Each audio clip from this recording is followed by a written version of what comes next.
এটা অনেক বড় অর্জন।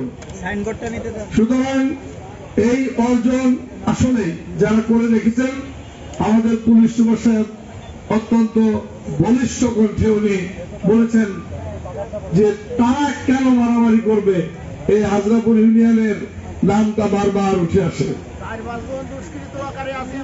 আপনাদেরকে আমরা বারবারই বলেছি যে আপনারা শান্ত থাকার চেষ্টা করেন, সবাই মিলেমিশে থাকেন। আমাদের সরকারের দায়িত্ব নেওয়া হয়েছে মাত্র 2.5 মাস, এর মধ্যে অনেকগুলো প্রাণ ঝরেছে, এর মধ্যে অনেকের বাড়িঘর নষ্ট হয়েছে। আর এমন একটা জঘন্য একটা কালচার যে মারামারি হোক কি না হোক, একসময় ওই যে হরতাল কি অবরোধ হলে বলতো ভাঙ গাড়ি, কিছু হলে ভাঙ গাড়ি, আর এখন ভাঙ বাড়ি। এ হলো হাজরাপুর ইউনিয়ন বা অন্যান্য যেখানে হয়। তো যাই হোক, এ ব্যাপারে পুলিশ প্রশাসক সাহেব কিন্তু আপনাদেরকে একটু বলেছে, কিন্তু আপনাদের বুঝতে হবে উনি কিন্তু এটা একটা থ্রেটের শুনেই বলেছে।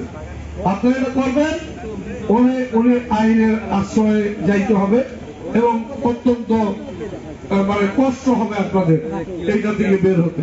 সেই জন্য দয়া করে রিকোয়েস্ট করব যে আপনারা এইগুলো থেকে বেরিয়ে আসেন।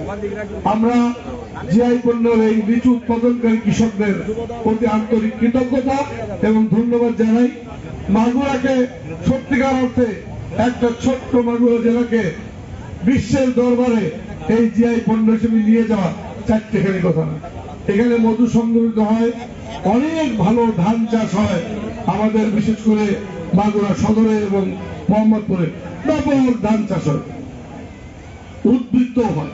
তো যাই হোক, আমি আর সময় নিব না, আমাদের এরপরেই বক্তব্য রাখবেন সভাপতি।